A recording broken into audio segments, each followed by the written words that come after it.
बिस्मिल्लाहिर्रहमानिर्रहीम अस्सलामुअलैकुम स्टूडेंट्स। आज की इस वीडियो में हम डिस्कस करने जा रहे हैं 11th class physics chapter number 6 fluid dynamics.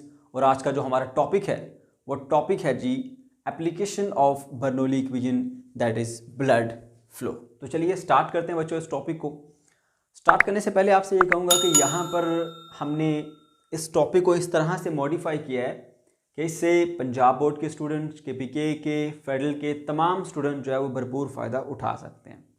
जो फेडरल बोर्ड के स्टूडेंट्स हैं वो लास्ट में ये जो सिग्मा मैनोमीटर है इसके बारे में नहीं पढ़ेंगे।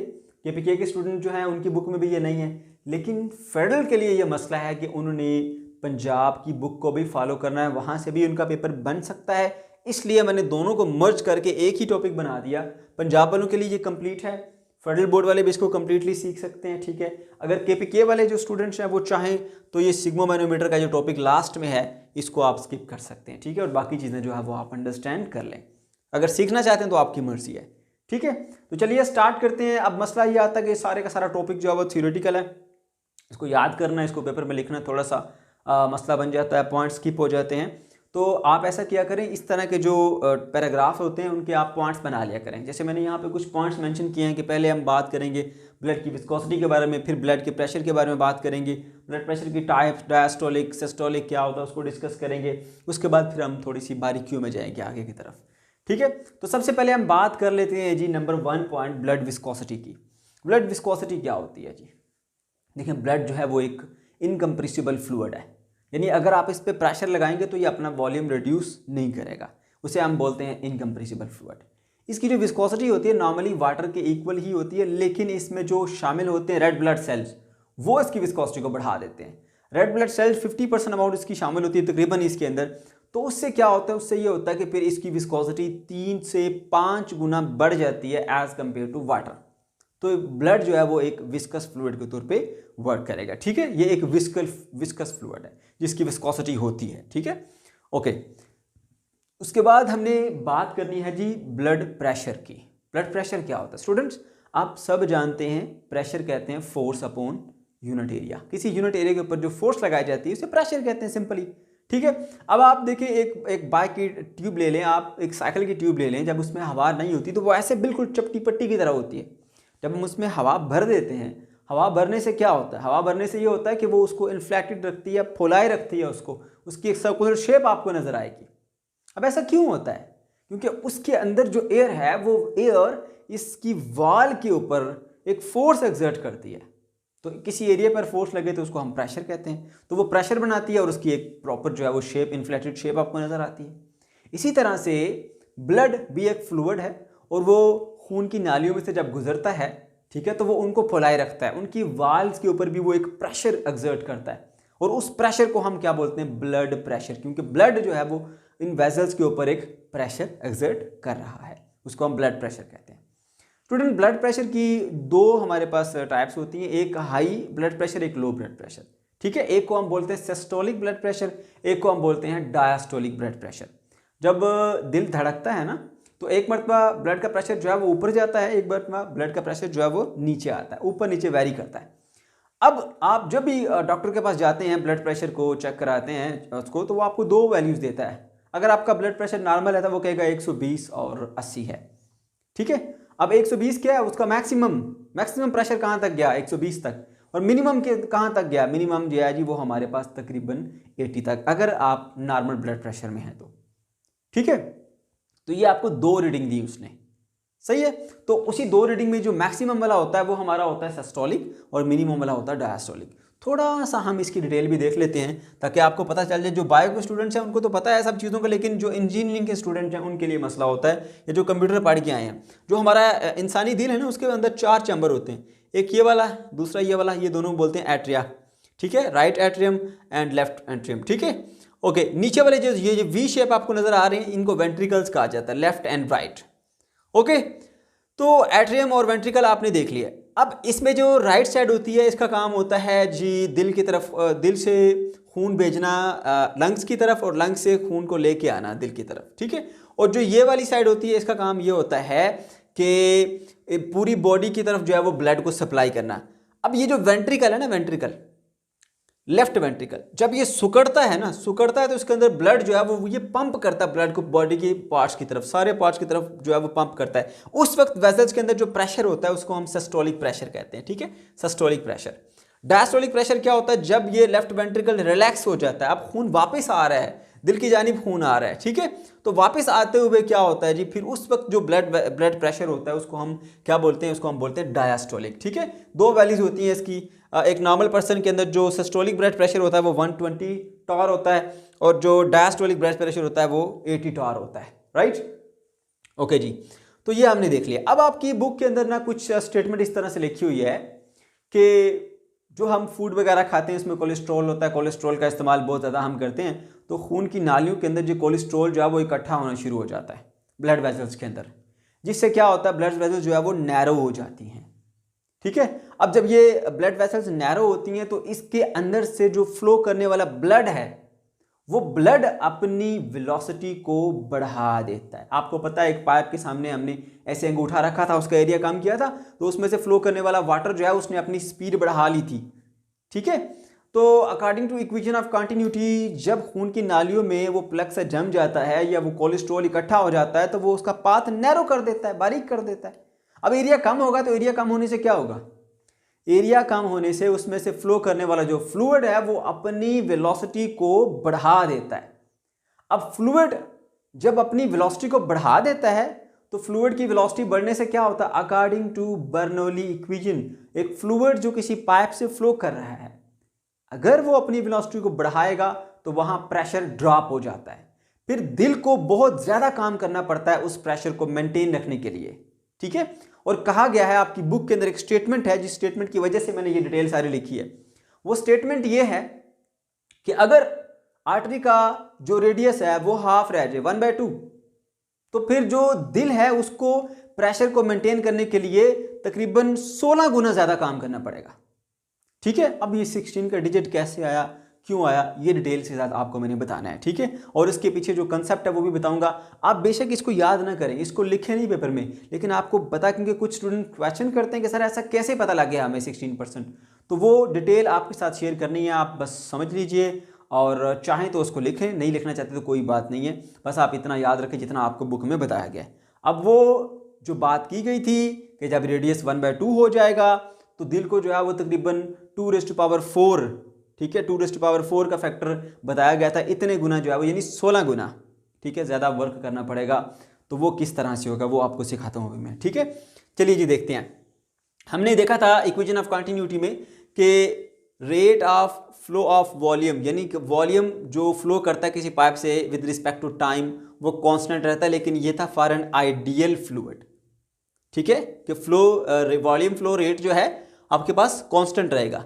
अब ब्लड तो एक आइडियल फ्लूइड की तरह बिहेव नहीं कर रहा, इसकी तो विस्कोसिटी होती है और अच्छी खासी विस्कोसिटी है, पानी से 3 से 5 गुना विस्कोसिटी होती है, मैंने सबसे पहले आपको ये बताया। तो इसके ऊपर आप ये कंसेप्ट इस्तेमाल नहीं कर सकते, इसके ऊपर फिर हम इस्तेमाल करते हैं जी पॉइज़ले लॉ, ठीक है। पॉइज़ले लॉ जो है वो क्या कहता है, वो कहता है कि जो rate of flow of volume है, ठीक है, rate of flow of volume वो बराबर होता है डेल्टा पी पाई r⁴/8 ईटा एल। अब ये क्या चीजें हैं, सिर्फ एक बार सुन लीजिए, बेशक इस फॉर्मूले को मत लिखें, लेकिन आपका कंसेप्ट क्लियर करना जरूरी है कि 16 का डिजिट कैसे आया, ठीक है, कि जब रेडियस को हमने 1/2 कर दिया। तो सुनिए, इसमें डेल्टा पी क्या है, चेंज इन प्रेशर, एक पाइप है या वेजल है, ठीक है, उसमें से जो वॉल्यूम फ्लो करके जा रहा है उस वॉल्यूम का फ्लो रेट डिपेंड करता है जी किसके ऊपर जी, डेल्टा पी, पी मतलब प्रेशर, दोनों तरफ प्रेशर का चेंज, पाई की वैल्यू आपको पता है, आर यहां पर रेडियस है, 8 भी एक नंबर है, ईटा क्या, वो उस फ्लूइड की विस्कोसिटी, कोफिशिएंट ऑफ विस्कोसिटी जो उसमें से फ्लो करता हुआ जा रहा है, और एल क्या, उस पाइप की, उस वेसल की लेंथ है, ठीक है। तो ये फार्मूला बताया हमें पॉइज़ले लॉ ने, ठीक है। अब बाकी चीजें छोड़ें, सिर्फ इसमें ये देखिए कि ये जो rate of flow of volume है वो इस रेडियस के साथ डायरेक्ट रिलेशन में है, क्योंकि दोनों डिनोमिनेटर में नोमिनेटर में है, ठीक है। तो यहां पर हमने ये लिखा कि डेल्टा v/t जो है वो प्रोपोर्शनल है r⁴ के, ठीक है। अब अगर आप देखें कि वेजल का जो प्रेशर, जो उसका रेडियस है वो हाफ हो जाए, ठीक है, 1/2, ठीक है। तो ये देखें जी 1/2 का स्क्वायर ले लें, ठीक है, पावर 4 ले लें, क्योंकि यहां पर पावर 4 है आर की, तो ये क्या बन जाता है 1/16। तो इससे क्या होगा, वॉल्यूम फ्लो रेट 16 गुना कम हो जाएगा। वॉल्यूम फ्लो रेट 16 टाइम कम हो जाएगा। अगर वेसल का रेडियस हाफ हो जाए तो वॉल्यूम फ्लो रेट इस पॉइजले लॉ के मुताबिक वो 16 गुना कम हो जाता है। अब जब वॉल्यूम फ्लो रेट 16 गुना कम हो जाएगा ना, तो वॉल्यूम फ्लो रेट के 16 गुना कम होने से उसके अंदर जो फ्लो करने वाली फ्लूइड है उसकी वेलोसिटी 16 गुना बढ़ जाएगी। अब उस फ्लूइड की वेलोसिटी अगर बढ़ेगी तो वहां प्रेशर 16 गुना कम हो जाएगा। उस प्रेशर को मेंटेन करने के लिए फिर दिल को जो है वो 16 गुना ज्यादा काम करना पड़ेगा। ये वजह है, that is why if the radius become half then the heart would have to increase the pressure 16 time. 16 गुना ज्यादा काम करके उसको वो प्रेशर बढ़ाना पड़ेगा। ये जो 16 का डिजिट आया ना, बेसिकली यहां से आया। ठीक है, तो अब आपको ये समझ आ गई होगी कि रेट ऑफ फ्लो ऑफ जो वॉल्यूम है वो प्रोपोर्शनल होता है r⁴ के। ठीक है, तो अब इसको मैं एक और एंगल से बताता हूं कि आपने कहीं मिक्स नहीं कर देना rate of flow of volume को और स्पीड को। अक्सर स्टूडेंट इसको मिक्स कर देते हैं। देखें, rate of flow of volume का मतलब है कि पर सेकंड कितना वॉल्यूम फ्लो करके जाता है आगे। ठीक है, और वेलोसिटी मतलब फ्लूइड किस स्पीड से जाता है। मैं आपको एक यहां पर एग्जांपल देता हूं। जैसे हमारे पास ये कोन मेहंदी की बात कर लें। ठीक है, ये एक कोन मेहंदी जिससे हम हाथ पे मेहंदी लगाते हैं। अब इसका आगे से जो ये पाथ है वो बहुत नैरो है, एरिया बहुत कम है। इसमें से जो फ्लूइड पास करेगा वो अगर आप यहां से प्रेस करते हैं इसको जोर से, तो वो सही वेलोसिटी के साथ आगे मूव करेगा, काफी स्पीड के साथ आगे मूव करेगा। लेकिन 1 सेकंड के अंदर कितना फ्लूइड जो है, कितना वॉल्यूम बाहर आएगा, बहुत कम सा, यानी बहुत थोड़ा वॉल्यूम इसका आगे फ्लो करके गया। स्पीड बहुत ज्यादा है लेकिन rate of flow of volume कम है। तो जब पाथ नैरो होता है तो rate of flow of volume जो है वो कम हो जाता है, यानी वॉल्यूम फ्लो रेट कम हो जाता है। स्टूडेंट फिर सुनिए, ये देखें, ये जो वॉल्यूम फ्लो रेट है ना, वॉल्यूम फ्लो रेट ये कम हो जाता है। वॉल्यूम फ्लो रेट कम हो जाता है अगर रेडियस उस पाइप का आप कम कर देंगे। यहां पर पुट करो ना जरा 1/2, हाफ करो रेडियस, तो ये 1/16 आएगा। ये देखिए 1/16, तो rate of flow of volume जो है वो डिक्रीज हो गया 1/16 टाइम डिक्रीज हो गया वो। ठीक है, यहां पर हमने रियल लाइफ में भी इसकी एग्जांपल देख ली कि कोन मेहंदी में इसका पाथ बहुत नैरो होता है, रेडियस बहुत कम है इसका। यहां पर इस पॉइंट के ऊपर आप यहां से इसको ऐसे प्रेस करते हैं, इसमें से फ्लूइड बड़ी स्पीड से आगे जाएगा लेकिन उसका वॉल्यूम फ्लो रेट कम है। क्यों? रेडियस बहुत कम है। उसके बदले में आप थोड़ा सा इसको काटें और अब इसको प्रेस करें। ठीक है, अब फ्लूइड आराम से बाहर आएगा लेकिन उसके वॉल्यूम जो है ना, वॉल्यूम देखिए काफी ज्यादा, पर सेकंड इतना सा वॉल्यूम आया, पर सेकंड काफी ज्यादा वॉल्यूम बाहर आया। अब इसकी स्पीड कम थी लेकिन वॉल्यूम फ्लो रेट ज्यादा था। उसके बाद अगर बिल्कुल इसको ओपन रखा जाए ऐसे, फिर प्रेस करेंगे, सारी की सारी आराम से ऐसे नीचे गिरेगी, वेलोसिटी बहुत कम होगी लेकिन पर सेकंड वॉल्यूम बहुत ज्यादा फ्लो कर गया। इसलिए मिक्स नहीं करना वॉल्यूम फ्लो रेट को और उसकी स्पीड को। ठीक है, जब रेडियस कम होता है तो रेडियस के कम होने से क्या होता है, इसका जो वॉल्यूम फ्लो रेट है वो कम हो जाता है। वॉल्यूम फ्लो रेट कम होगा लेकिन स्पीड बढ़ेगी। यहां पर देखिए रेडियस आपने इसका बढ़ाया, वॉल्यूम फ्लो रेट यानी पर सेकंड वॉल्यूम ज्यादा बाहर आया है। ठीक है, बात समझ गए, लेकिन स्पीड इसकी थोड़ी कम हो जाएगी।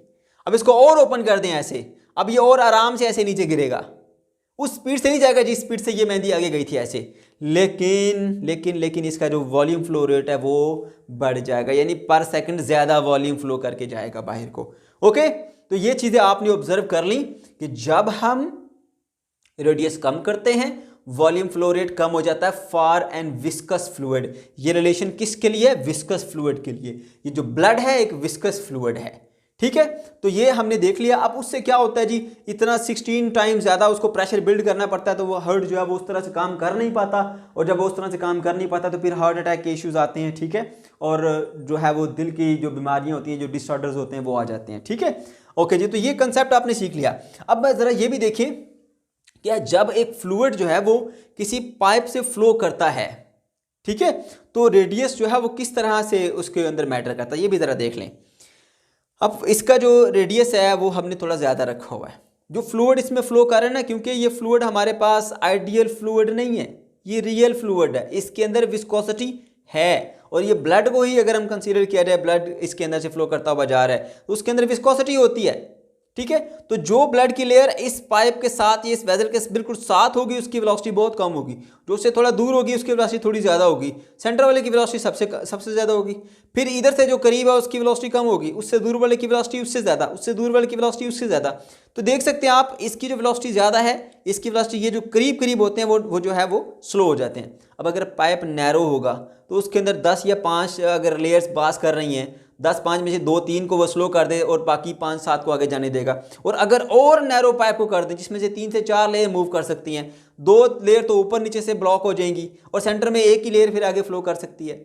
इसलिए याद रखें कि एक ऐसा फ्लूइड जिसकी विस्कोसिटी होती है, जो विस्कस फ्लूइड होता है, वो जब किसी पाइप में से पास करता है, ठीक है, तो उसका जो वॉल्यूम फ्लो रेट है वो कम हो जाता है अगर आप उसका रेडियस कम करेंगे। ठीक है, रेडियस कम करने से उसका वॉल्यूम फ्लो रेट कम हो जाता है, क्योंकि उसकी जो वेसल की जो वाल है वो इस फ्लूइड को रोकती हैं, उसको स्लो डाउन कर देती हैं। ठीक है, सेंटर वाली तो आगे चली जाती हैं लेकिन बाद वाली रोक देती हैं। अब अगर ज़्यादा डायमीटर होगा तो ऊपर वाली 2-3 तो रुक जाएंगी, लेकिन ज़्यादातर बीच में से पास करती हुई चली जाएंगी। यहाँ से ये भी एग्जाम्पल दे दिया आपको मैंने, ये भी एग्जाम्पल से एक्सप्लेन कर दिया। ठीक है, तो यहाँ पर आपने क्या सीखा? आपने ये सीखा कि एक विस्कस फ्लूइड जब किसी वेसल में से पास करता है, अगर उस वेसल का या उस नाली का, उस पाइप का रेडियस आप कम कर देंगे, रेडियस कम करने से वॉल्यूम फ्लो रेट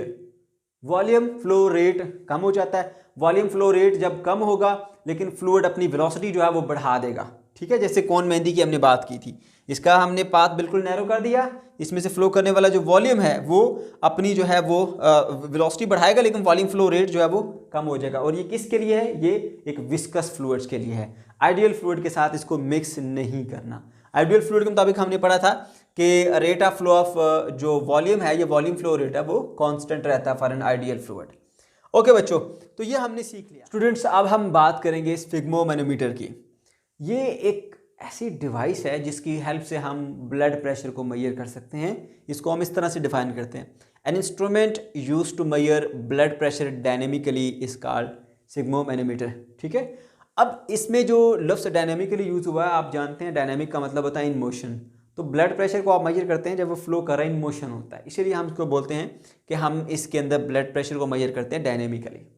ओके, अब इस डिवाइस को आपने अक्सर देखा होगा, डॉक्टर के पास आप जाते रहे होंगे तो आपने ब्लड प्रेशर मेजर करने वाली डिवाइस देखी होगी। उसके अंदर आपको यहाँ पर एक डिवाइस जिसके अंदर मर्करी पाइप लगा होता है, जिसमें मर्करी का लेवल ऊपर नीचे आता है। यहाँ पे उसके साथ एक एयर बैग अटैच होता है जिसके साथ वो उसको एयर को पंप करता है। साथ में एक एयर बैग होता है यहाँ पर जो आपके बाजू के ऊपर यहाँ पे वो अटैच करता है। आपके बाजू जो है वो यहाँ पे वो एयर बैग लगाता है। ठीक है, और साथ में यहाँ से जो है वो एयर को इसके अंदर फिल करता है, प्रेशर बढ़ता है, मर्करी का लेवल जो है वो इसे ऊपर चला जाता है। सही है, ओके। अब वो क्या करता है, साथ ही स्टेथोस्कोप का यूज करता है, ये जो उसने कानों में लगाया होता है, और साथ में यहाँ पर इस पॉइंट के ऊपर उसको अटैच करता है स्टेथोस्कोप को। ठीक है, होता क्या है, साथ साथ वो एयर को ऐसे फिल करता रहता है, यहाँ पर जो एयर बैग है वो ऐसे फूलता रहता है और वो बाजू को ऐसे जो है ना जकड़ लेता है। अब इसके अंदर जो खून की नालियाँ हैं वो दब जाती हैं, प्रेस हो जाती हैं। ठीक है, क्योंकि इसका ये जो एयर बैग हमने बाजू पर लगाया है, इसका जो प्रेशर इसके ऊपर लग रहा है उसको हम एक्सटर्नल प्रेशर कहेंगे, और एक प्रेशर खून का है जो इनसाइड, जिसको हम सिस्टोलिक प्रेशर कह रहे हैं। जब इसका जो प्रेशर है एक्सटर्नल प्रेशर, वो सिस्टोलिक प्रेशर से, यानी हाई प्रेशर जो होता है, हाई वैल्यू जो होती है ब्लड प्रेशर की, उससे बढ़ जाता है, तो फिर ये जो इसकी वेसल्स होती हैं वो ऐसे कोलैप कर जाती है। वेसल कोलैप कर जाती हैं, उनके कोलैप करने से क्या होता है, उसके अंदर जो फ्लो है ब्लड का वो रुक जाता है, कट ऑफ हो जाता है। ठीक है, तो अब उसमें से कुछ भी ब्लड जो है वो फ्लो नहीं कर रहा होता, इसको बढ़ाते हुए कि एक खास लेवल तक ले जाता है। उसके बाद फिर वो क्या करता है, डॉक्टर आहिस्ता आहिस्ता इस वाल को ना यहाँ से रिलीज करता है। थोड़ी थोड़ी सी हवा उसमें से निकलना शुरू हो जाती है। जैसे इसमें से हवा थोड़ी थोड़ी निकलना शुरू हो जाती है तो इधर जो एक्सटर्नल प्रेशर था इस बाजू के ऊपर, वो प्रेशर ग्रेजुअली डिक्रीज करना शुरू हो जाता है। ये मर्करी का लेवल भी आहिस्ता आहिस्ता से नीचे आना शुरू हो जाता है। ठीक है, अब एक पॉइंट ऐसा आता है कि जब स्टेथोस्कोप को जो है ना यहाँ से एक आवाज़ सुनाई देने लग जाती है फ्लो की। ठीक है, यहाँ से कुछ आवाज़ सुनाई देती है, उस वक्त जो है वो यहाँ पर लेवल देख के ब्लड प्रेशर को वो नोट कर लेता है। ये आवाज़ कब आती है, जैसे ही जो इनसाइड सिस्टोलिक प्रेशर है और एक्सटर्नल जो प्रेशर है दोनों एक दूसरे के बराबर आते हैं, तो ये जो इसके जो वाल हैं, ये जो वेसल है, ये ओपन होना शुरू हो जाती है और उसमें से ब्लड जो है वो तेज़ी के साथ आगे फ्लो करता है। अब ब्लड जब तेजी के साथ आगे फ्लो करता है तो उसका जो फ्लो होता है वो टर्बुलेंट हो जाता है, ठीक है, लैमिनर फ्लो नहीं रहता, वो फ्लो टर्बुलेंट फ्लो हो जाता है। अब टर्बुलेंट फ्लो करता है वो आगे जा रहा है, ठीक है, वो साउंड भी प्रोड्यूस करता है, आपको यहां से साउंड जो है वो सुनाई देगी, राइट। तो उस वक्त आपने जैसी साउंड सुनाई देगी आपने वो लेवल जो है वो नोट कर लेना है, वो ब्लड प्रेशर आपके पास सिस्टोलिक ब्लड प्रेशर होगा, यानी उसकी अपर वैल्यू, अपर मैक्सिमम वैल्यू। अब क्योंकि इसमें से तो ऐसा ऐसा हवा निकलती जा रही है, एक्सटर्नल प्रेशर तो और लो होता रहेगा, लो होता रहेगा, ठीक है। साथ साथ जो है वो फिर एक ऐसा पॉइंट आएगा आपके पास, क्योंकि ब्लड जब तेजी से आगे गुजरेगा तो उसका प्रेशर जो है वो थोड़ा सा कम हो जाता है। अब कम होते हुए एक पॉइंट ऐसा आएगा कि फिर से जो इनसाइड ब्लड के अंदर ये जो ब्लड का प्रेशर है जिसको हम डायस्टोलिक प्रेशर कह रहे थे, डायस्टोलिक प्रेशर और एक्सटर्नल प्रेशर ये दोनों एक दूसरे के साथ मैच कर जाएंगे, ठीक है। और ये कब कैसे पता चलेगा आपको मैच कर जाएंगे, जैसे ही वो मैच करेंगे दोनों, तो ब्लड का जो फ्लो है वो टर्बुलेंट से स्विच हो जाएगा लैमिनर में। तो जैसे ही वो टर्बुलेंट से लैमिनर फ्लो में स्विच होगा, आवाज आना आपको बंद हो जाएगी। जैसे ही आपको आवाज आना बंद होगी, फौरन से आपने उसका मर्क्यूरी का लेवल जो है वो देख लेना है। तो वो आपके पास तकरीबन, अगर एक नॉर्मल पर्सन है तो उसके पास आपका 80 टॉर का ब्लड प्रेशर जो है वो आप मेजर करेंगे, ठीक है। तो इस तरह से आपने 2 पॉइंट के ऊपर जो है वो अलग अलग से इसका जो ब्लड प्रेशर है वो मेजर कर लिया। एक उसका सिस्टोलिक प्रेशर था वो तकरीबन नॉर्मल पर्सन में 120 टॉर के करीब होगा, और जो डायस्टोलिक प्रेशर है वो अप्रोक्सीमेटली 80 टॉर के करीब करीब होगा। इस तरह से आप जो है वो ब्लड प्रेशर को मेजर कर सकते हैं। तो बच्चों ये था हमारा आज का टॉपिक। अगर आपको कोई कंफ्यूजन है या किसी किस्म का कोई क्वेश्चन है तो कमेंट सेक्शन के अंदर आप ज़रूर पूछ सकते हैं।